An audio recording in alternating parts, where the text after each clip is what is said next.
Cloth storage ഓൺലൈനിൽ ഭയങ്കര പ്രൈസാണ്. 489 രൂപയാണ്. ഞങ്ങളുടെ കയ്യിൽ 230 രൂപയേ ഉള്ളൂ. താഴെ കാണുന്ന വാട്സപ്പ് ലിങ്കിൽ ക്ലിക്ക് ചെയ്ത് മെസ്സേജ് അയക്കും. നേരത്തിലായിട്ട് ഒരു മനുഷ്യനെ കാണുന്നില്ലല്ലോ പഠിച്ചോനെ. ആളെ കിട്ടിപ്പോയി മതി. ദ്വയാർത്ഥ പ്രയോഗം നടത്തി പിന്നാലെ നടന്ന് നിരന്തരം അധിക്ഷേപിക്കുന്ന വ്യക്തിക്കെതിരെ ഹണി റോസ് ഇന്നലെയാണ് സമൂഹ മാധ്യമത്തിൽ പോസ്റ്റ് ഇട്ടത്. സംസ്കാരത്തോടെ സംസാരിക്കട ചെറ്റ പട്ടി പട്ടിയെ മൂനി. ഇതിനു താഴെ അശ്ലീല കമന്റ് ഇട്ട കുമ്പളം സ്വദേശിയായ 60-കാരൻ ഷാജിയാണ് പോലീസിന്റെ പിടിയിലായത്. കൺമുമ്പിൽ എങ്ങനെ വന്ന് നീ പെട്ടുപോയാൽ നിന്നെ ഞാൻ തുപ്പും, ഞാൻ തൂറി എറിയും നിന്നെ. നടിയുടെ പരാതിയിൽ എറണാകുളം സെൻട്രൽ പോലീസാണ് പ്രതിയെ പിടികൂടിയത്. ഇതിലും വലുത് ഏതാണ്ട് വരായിരുന്നു, ഇങ്ങനെ തീർന്നെന്ന് കരുതിയാൽ മതി. അശ്ലീല കമന്റുകളുമായി അധിക്ഷേപം നടത്തിയ 30 പേർക്കെതിരെ സ്ക്രീൻഷോട്ടുകൾ സഹിതമാണ്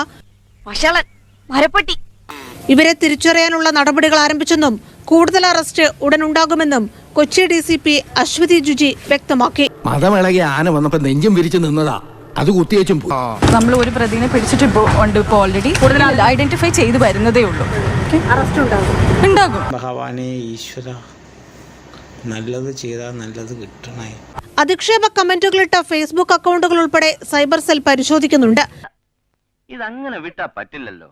ഇന്നത്തോടെ അവന്റെ ഈ സ്വഭാവം ഞാൻ അവസാനിപ്പിക്കും. പ്രതികൾക്കെതിരെ സ്ത്രീത്വത്തെ അപമാനിക്കൽ, IT വകുപ്പ് എന്നിവയാണ് ചുമത്തിയിരിക്കുന്നത്. അപ്പൊ താൻ ആരാണെന്ന് സ്വയം ഒരു ബോധമുണ്ടല്ലോ. നന്നായി. മാനസിക വൈകൃതമുള്ളവരുടെ ഇത്തരം പ്രതികരണങ്ങളെ സഹതാപത്തോടെയാണ് അവഗണിക്കാറ്. അത് തനിക്ക് പ്രതികരണശേഷി ഇല്ലാത്തത് കൊണ്ടല്ലെന്നും ഹണി റോസ് വ്യക്തമാക്കുകയായിരുന്നു. 100% ഞാൻ യോജിക്കുന്നു. ഹണി റോസിന്റെ പോസ്റ്റിന് താഴെ കമന്റ് ഇട്ടവരിൽ വ്യാജന്മാരുമുണ്ട്. എങ്കിൽ ഞങ്ങൾ പോകാതെ ഇരിക്കടോ, സുനാമി ഭൂകമ്പൊക്കെ വന്നിട്ട് നമ്മൾ പിടിച്ചിരിക്കുന്നില്ല. ഇവരെ പൂട്ടാൻ സൈബർ പോലീസിന്റെ സഹായം കൂടി തേടിയിരിക്കുകയാണ്.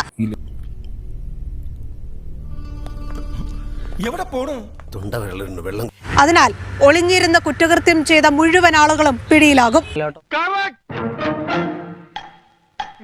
ഞാൻ പോട്ടെ, പോകാൻ വരട്ടെ. ഇഷ്ടപ്പെട്ടെങ്കിൽ ലൈക്ക് ചെയ്യണം, കമന്റ് ചെയ്യണം.